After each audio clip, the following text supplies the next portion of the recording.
Hello, I wanted to walk through the top 3 areas I recommend looking at when it comes to picking out what to do to tailor your application materials, your cover letter, your resume for a job application.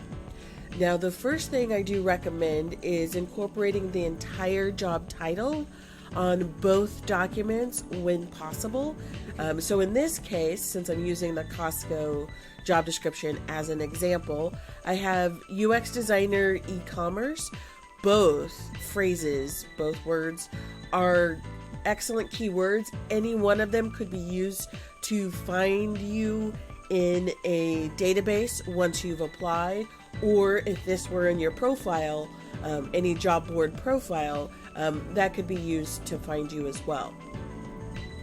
This second area, and I'm going in the order of most importance should you have only a limited amount of time, is going through the required area. So in this case, the required area could be called qualifications and other job announcements, but for this one it's called required. And what I like to do when I go through here is see what catches my eye in terms of tools and skills, because I want to make sure those are in my document. Keywords are important because they get you through the applicant tracking system, or ATS. So in this case, they're spelling out user experience design, and they're also saying UX designer. They're spelling out degrees, so in this case, bachelor's degree. But they're also calling out Figma and Sketch, UI patterns.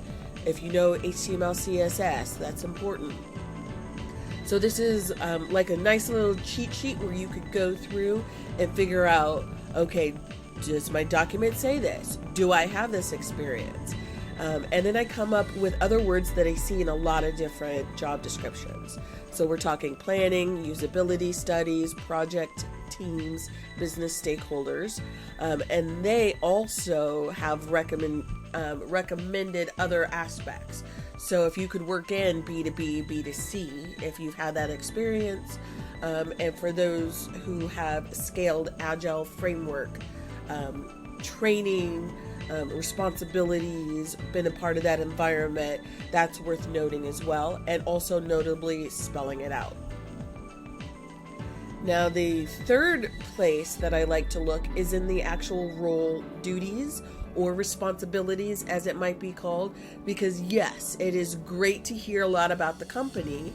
However, they want to know that you can come in and solve this problem for them.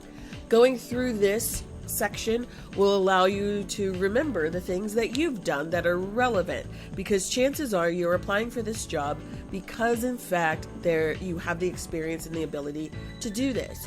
So if you have in fact collaborated with solution architects, product owners, business IT stakeholders, and you can design for multiple products concurrently, or you've done something similar, you want to indicate that, say that, write that in your cover letter. Make sure that example, using whatever framework, CAR, STAR, SAR, situation, task, action, result, challenge, action, result, that's spelled out in your examples in your resume. If you're using bullet points, then that should be at the top of the list because it's at the top of their list. If you're doing a cover letter, pick 3 of your strongest cases, your strongest examples that relate to the duties of this role, and bullet point it out in your cover letter. This will help to get the attention, help to encourage you to use the keywords and examples from the job description in your own document, but also focus the document. They don't know that you can do the role unless you tell them. And to get through the computer, you have to be clear about what you can do. So the top 3 areas to look at in a job description so that you can tailor your documents, your resume cover letter to this job description: job title, the requirements, including skills and tools, and then the role responsibilities or daily duties. If you have any questions, feel free to reach out.